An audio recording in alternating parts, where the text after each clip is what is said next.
On va poursuivre et finir avec le titre d'Ubisoft, dont l'action, dont le groupe a été, dont le titre, l'objectif de cours a été revu à la hausse par les analystes financiers qui désormais visent 28 euros le titre. Est-ce que c'est un objectif techniquement atteignable qui correspondrait à réintégrer, à commencer à combler le gap baissier ouvert en fin d'exercice de l'année dernière? Du coup, par la force des choses, est-ce que ça vous semble, comme d'habitude, vous allez me répondre que les fondamentalistes ont une vision très long terme et que l'analyse technique est plutôt sur du court terme, mais est-ce que du coup ça valide le mouvement aussi que l'on observe depuis déjà plusieurs mois, et est-ce que vous êtes confiant en la poursuite de ce mouvement, Daniel?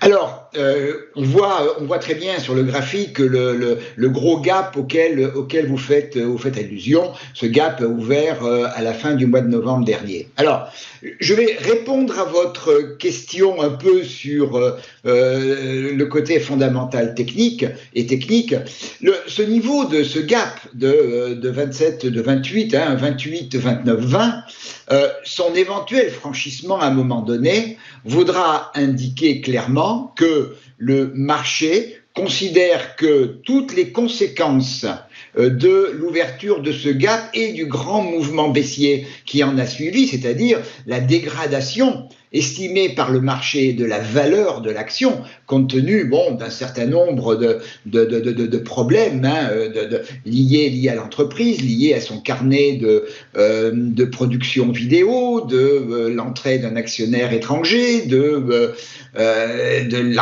l'emprise normale, c'est l'actionnaire minoritaire de la famille Guillemot. Donc le marché estimerait que toutes les conséquences négatives qui ont amené les investisseurs à se délester de leurs titres, eh bien toutes ces conséquences et tous ces éléments négatifs auraient été repris par la gestion de la société.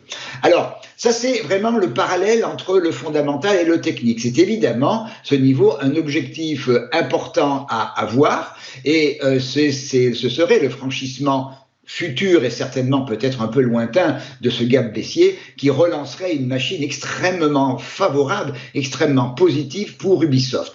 Pour rester de manière plus prosaïque à ce qui s'est passé dans ce passé récent, et notamment à partir de l'ouverture de ce gap baissier dans la zone donc des 27,50, 29,20, donc le mouvement baissier s'est poursuivi jusqu'à la zone des 18,77. On a rebondi au mois de février, on a rebondi jusqu'à la résistance à 24,42 €, et on est reparti retester le plus bas, le support à 18,77 €, et là maintenant, et on est en train à nouveau d'essayer de remonter la pente. Alors, un mouvement haussier, c'est donc de consolidation, de tendance baissière. Un mouvement haussier s'est mis en place au mois de mars sur ce fameux niveau à 18,77. Et là, on est en train d'évoluer d'une manière extrêmement positive. J'ai mis les bandes de Bollinger, j'aime bien quand on est dans un mouvement haussier ou comme dans un mouvement baissier, très tendanciel, mettre ces bandes parce qu'elles démontrent tout à fait la possibilité d'évolution de la volatilité.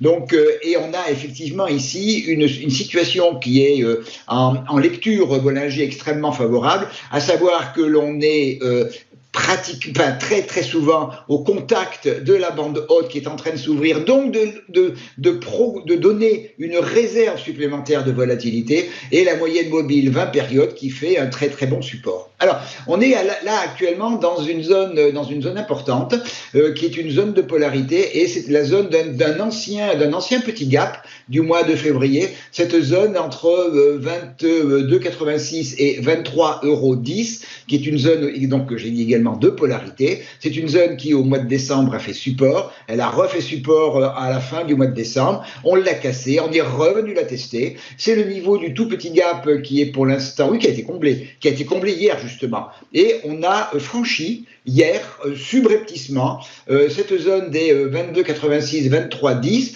Si la confirmation arrive aujourd'hui et dans les jours qui viennent, eh bien on aura franchi une première zone de résistance importante dans ce mouvement de remontée. Et le gros niveau qui nous attend derrière, c'est la zone des 24,42 € qui est à la fois donc la ligne de coup qui serait la ligne de coup d'une éventuelle structure de double creux. La structure serait déclenchée par le franchissement de 24,42.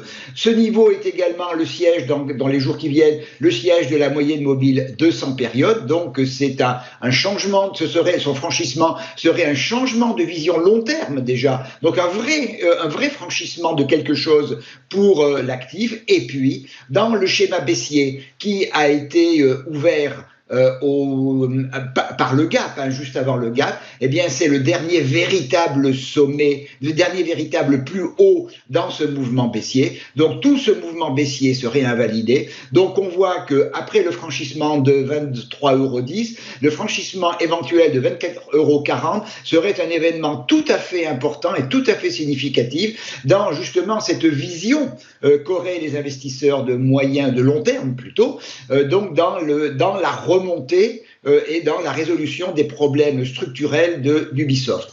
Ensuite, avant de venir chercher ce niveau de gap à 27,53 €, il resterait encore un niveau important à franchir à 25,58 €. A contrario, si le mouvement actuel ne continuait pas, si les bandes de Bollinger venaient à se refermer, si on venait à recasser le dernier plus bas dans ce schéma haussier aux alentours de 21 €, le mouvement haussier serait véritablement en danger et c'est la rupture de 19,50 € qui invaliderait totalement ce mouvement et ramènerait probablement les cours sur le niveau du support à 18,77 €.